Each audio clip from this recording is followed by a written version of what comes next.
UCB Investment presents Ina vs. Ema Show.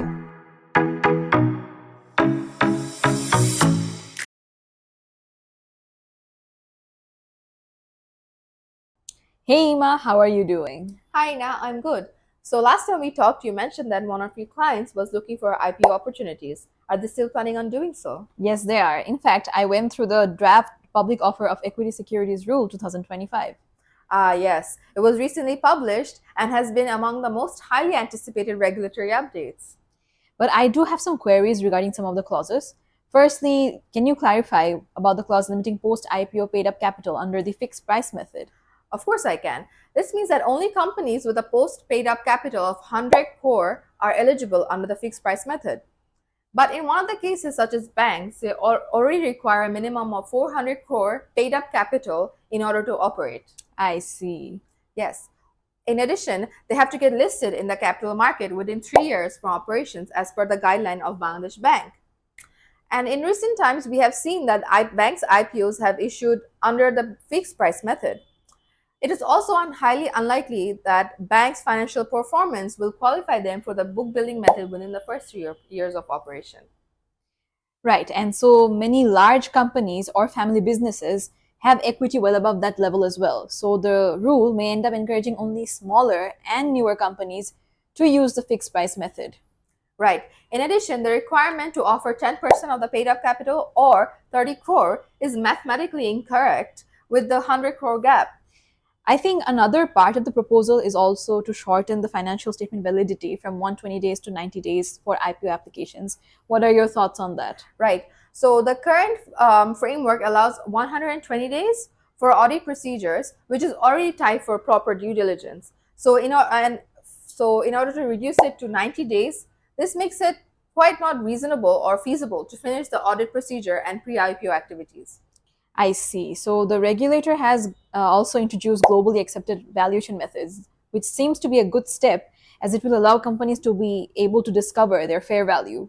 Right. I think that introducing global valuation methods is quite positive, but requiring 75 valuation reports may not be feasible given the current market context. So what really is the challenge there? Like, shouldn't all eligible investors proactively participate in the capital market? Most of the EIs may not have the capacity or experts to conduct valuation.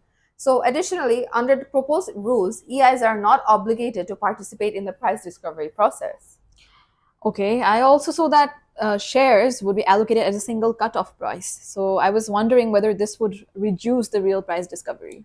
Okay, so while a single cutoff price may make allocation easier, it can reduce the real price discovery Right. because different investors value the same stock differently. Mm-hmm.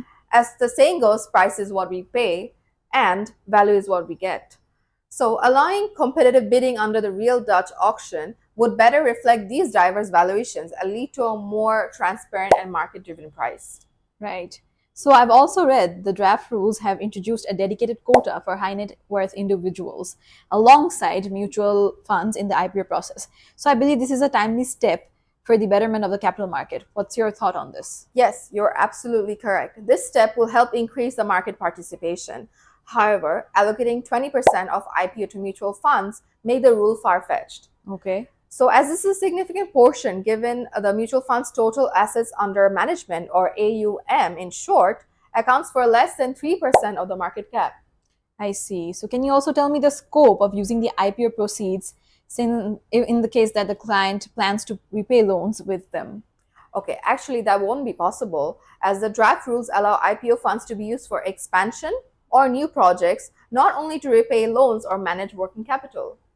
Okay, so that seems a bit limiting in the current market situation since not all companies are looking forward to expansion.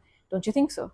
True. Since borrowing is expensive and the economic environment is tight, many companies are focusing on reducing debt instead of expanding.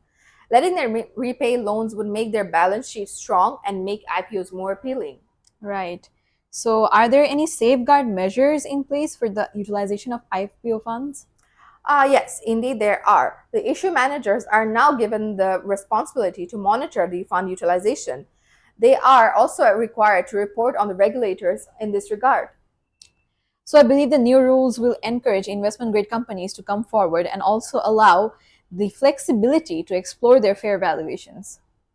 Exactly. So weaker IPOs will be screened out through proper due diligence rather than rules.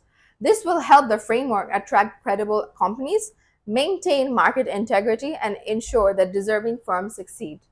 What do you think?